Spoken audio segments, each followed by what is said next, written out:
On this segment, one of my favorite people, and because he's a favorite, I'm going to step out of character for just a minute. Hang with me. Happy birthday to you. Well, thank you, Sam. Happy birthday to you. Yeah. Happy birthday, dear Johnny. John Wooley. Happy birthday to you. You've crossed the line. I crossed some line, yeah. I'm not sure which one. How does it feel to be on the other side? To be a septuagenarian? Yeah. This is my septuagenarian birthday. Well, feels about the same as it was. All I can say, wish I was 60 again. Everybody's going to Google saying, how do you spell that? That's right. There's a U in it. I found that out. This book, where are we? Back here? Over there? There we are. Get the glare off. This book was promised to me some months back. That's right. And there was a bit of a delay. I think some gunman held up the stage or something. The Seventh Sense, The Cleansing, Book 1, which would lead one to believe there are more. And one would be correct. There are two more. It's a trilogy. It's a trilogy. I have to tell you that when I started the book, I kept thinking, how many more notes am I going to read? Now, I don't want to give away anything, but I've never seen that style before. The epistolary style, we decided to do it that way because that's actually how it began. An old friend of mine named Robert A. Brown, the co-writer of the book, one day, he's a huge collector of pop culture stuff from the 30s and 40s, very well known all over the world. And we were friends, we go back to the 60s. And one day, he lives in Edmond, he started sending me these letters, Sam, and they were on these old, original, real 30s airmail envelopes with 30 stamps, and inside he had typed on a manual typewriter a little thing like is in the book, or at least the genesis of what's in the book.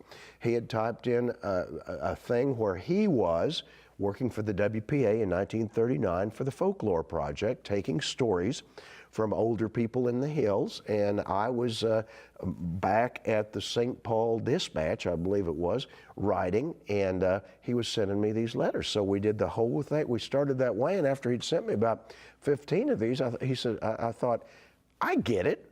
Robert would like to write a book. And so we decided that's where we proceeded from. So you got your head set. You realize in the first minute and a half of our get-together today, yes, you've hooked no telling how many people. I certainly hope so.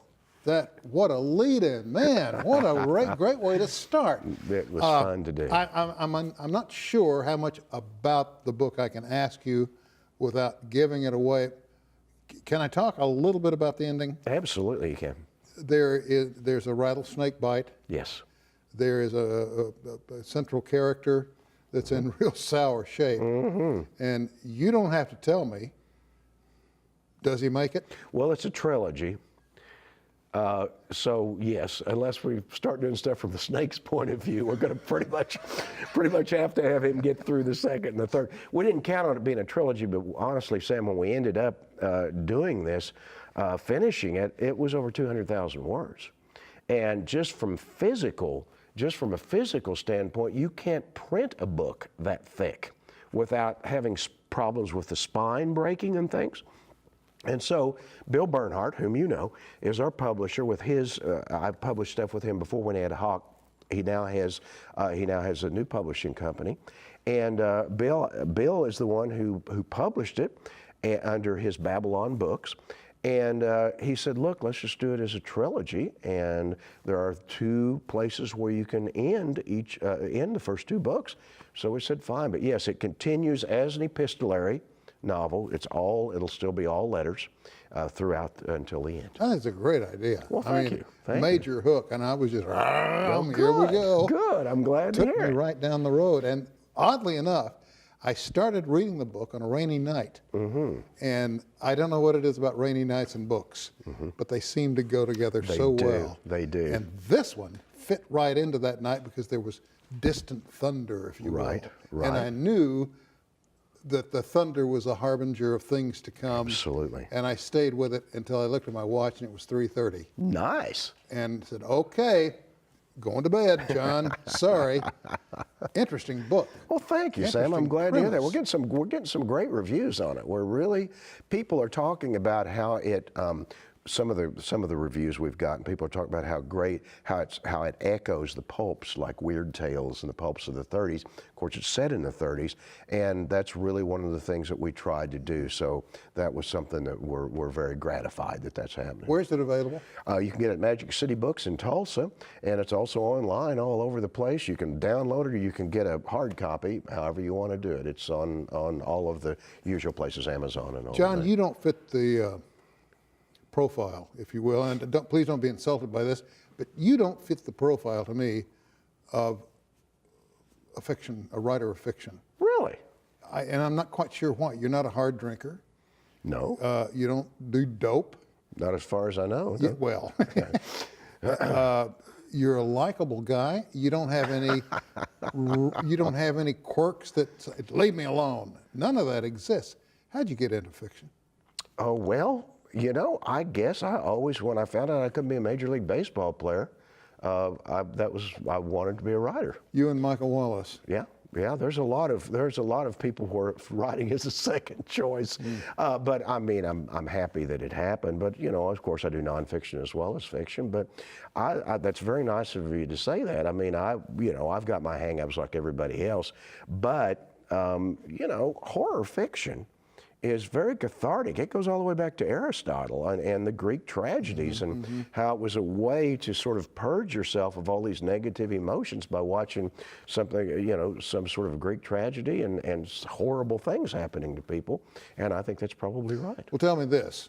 I have heard, I don't know how many actors say over the years, or have read interviews with them that said, I carried the character with me long after we finished production. Yep.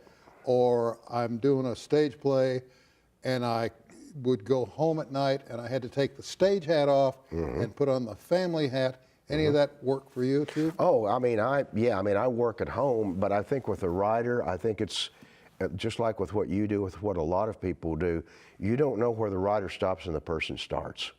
I mean, it's not a 9-to-5 job.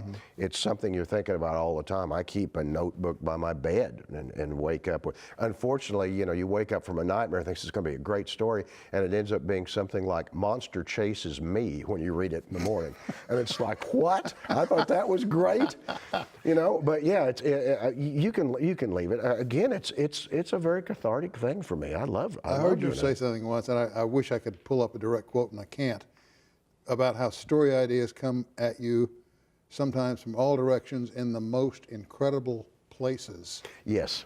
That you're never really prepared, and that's why you've got to be ready to jot down something. You've got to be ready every time you do, Sam. That's exactly right. And like with this came in the mail from an old friend of mine. I mean, it came completely out of the blue, and it took us a while to get it done. But I will tell you something else, and you know this too. Ideas are pretty easy to get. Yeah. Execution is pretty hard. You and I could sit down and we could come up with a dozen plot ideas for novels in the next hour.